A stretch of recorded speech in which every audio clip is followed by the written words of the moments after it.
Judging by the thoughts which are received by me from you, you are quite anxious that we shall begin our exploration directly on the planet Venus. This I will be most happy to do, as I believe that by now your minds have been sufficiently freed from the bondage of the limited Earth life concepts around you.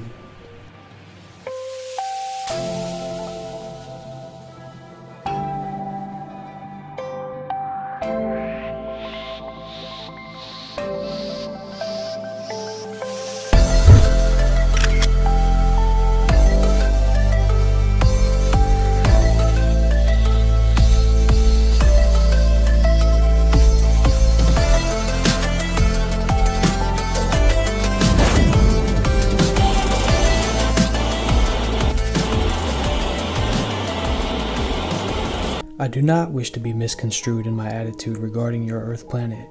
It is a wondrously conceived and properly constituted place of life for people in your particular phase of development.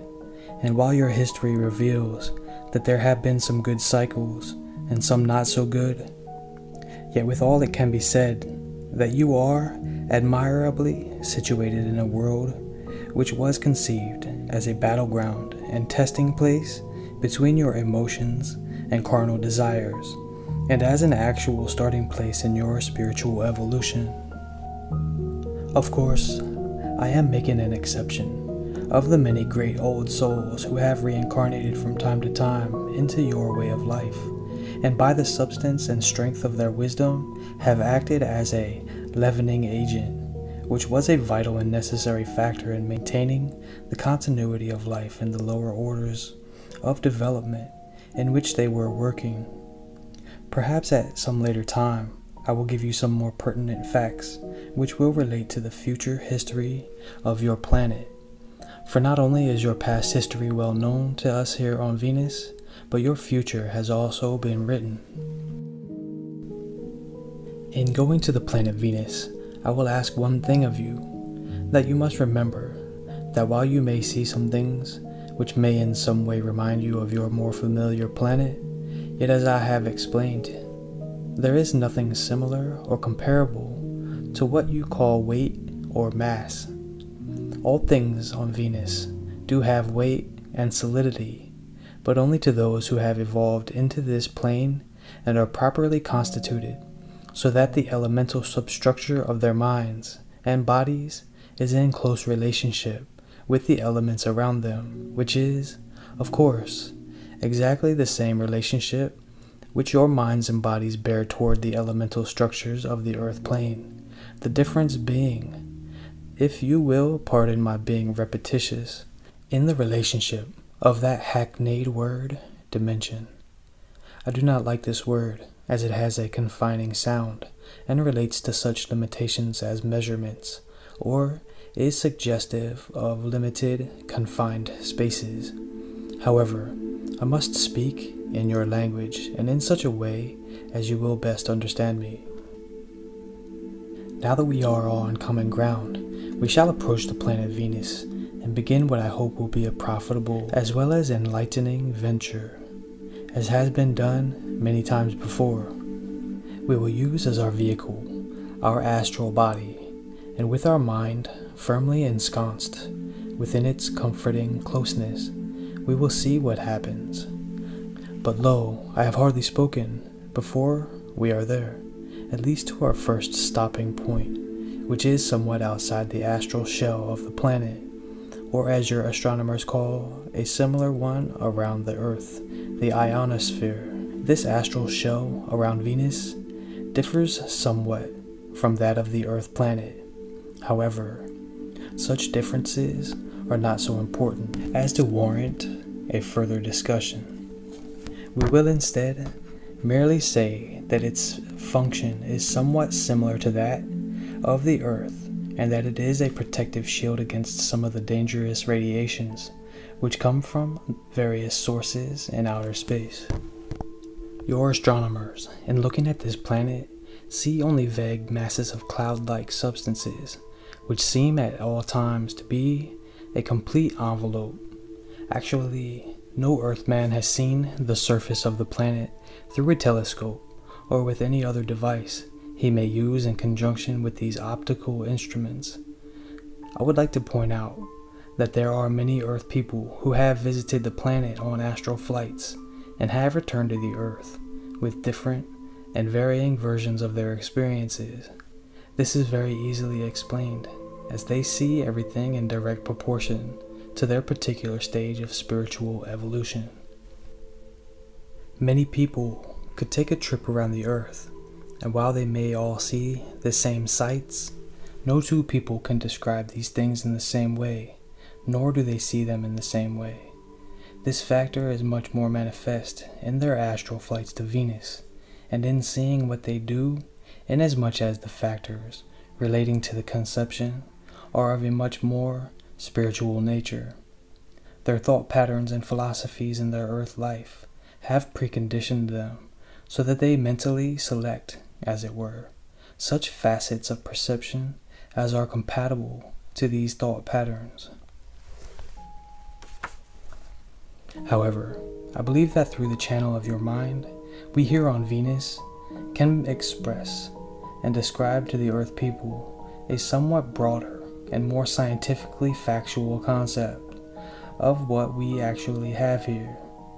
There are unfortunately very few clear channels, and even much that has been given has been wasted on the desert sands of the minds of the average Earthman. It was hinted previously regarding the appearance of Venus that as it appeared to be cloaked in cloudy masses, the Earth astronomers naturally drew the conclusion that Venus was a wet or watery place, and that any life on this planet would therefore have to be aqueous in nature. This is only partially true. While there are clouds in the atmosphere of Venus, they are not wet, damp, vaporous masses, but the moisture which is needed to support the luxuriant growth of vegetation. I can assure you that the planet is anything but aqueous. In explaining the vaporous cloud mass appearance, let us refer back to our original concept, and that is the relationship of elemental substances. They are due to the difference in relationship of atomic structures which compose the planet's atmosphere, and the difference of frequency vibration rates. This, of course, therefore makes these structures invisible to the Earthman in what he conceives to be around the planet. He has simply jumped to the wrong conclusion, that because he may see this envelope as a cloudy mass, that he may be able to obtain some refractory analysis. This may lead him further astray in his diagnosis, for he has seen nothing more than that which is contained in our extra heavy thick ionosphere and the very deep atmospheric envelope which, of course, surrounds the entire planet. Venus has no axis inclination as has your Earth. Therefore, there are no seasonal changes. It is roughly 1/3 larger than the Earth, and is also much closer to the Sun. I will not give you the figures on our Venusian measurements, as we have small use for such things, but if you wish to satisfy your curiosity, any of your encyclopedias will give you this information. We here on Venus have an entirely different concept of time and space, and such concepts as are used by the Earth astronomers are somewhat reminiscent of the days when we, as children on a similar planet, played with mud pies. Getting down further into the atmosphere of our planet, we will begin to see many strange and, at least to your eyes, wonderful sights. The surface of this planet encompasses many and highly diversified geological formations. There are many vast mountain ranges, great lakes, rivers, and oceans. You may think at first that this reminds you of your own planet, yet there are many differences.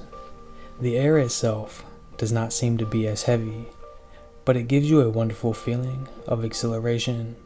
This is due partly to the fact that Venus has a much more highly charged magnetic field. This, in combination with other factors, creates a gas somewhat similar to ozone, which you may remember having smelled after a thunderstorm. There are other differences which relate to weather conditions and the lack of your more familiar seasonal changes due to the difference in the intensity of the magnetic structure of the atmosphere and the ionosphere.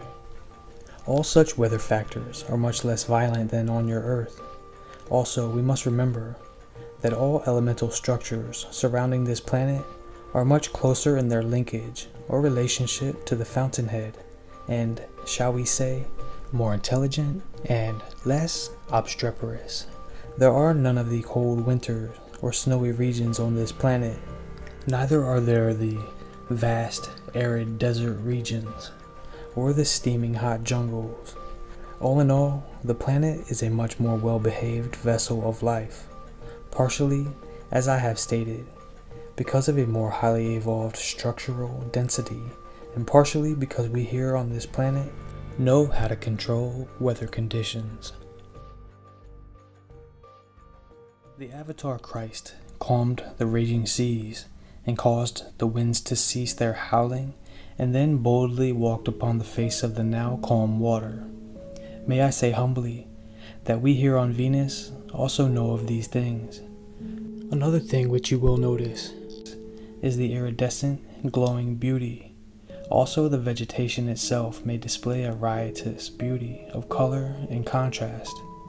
The seas and waters have a radiant, opalescent beauty, and the very mountains seem to be composed of the essence of mother of pearl. All over and about and around all of this, there are hanging multitudes of rainbow-hued auras. Dewdrops shoot forth radiant shafts of light, which are far more brilliant than any you have ever before witnessed. You may see a countless number of strange and fantastically hued birds and huge butterflies, whose wings seem to be encrusted with 1,000,000 jewels. You may taste the waters of some tumbling stream and find them sweet beyond all previous taste experiences, or you may come upon one of the many cities which seem to hang half suspended between earth and sky, which may remind you somewhat of the pictures in some childhood fairy book of the fairy castle on top of a high hill. Yes, my friends, Venus is a wonderful, beautiful place and a rich reward which may be well earned through the many thousands of reincarnations and earth lives. On my next visit, we will seek out one of these fairy castle-like cities, and we shall enter in and meet some of those who have earned and richly deserve this reward. And yet, even as it must always be so, our respective planes of life are so widely separated that we must return to our respective positions, but we will meet again soon.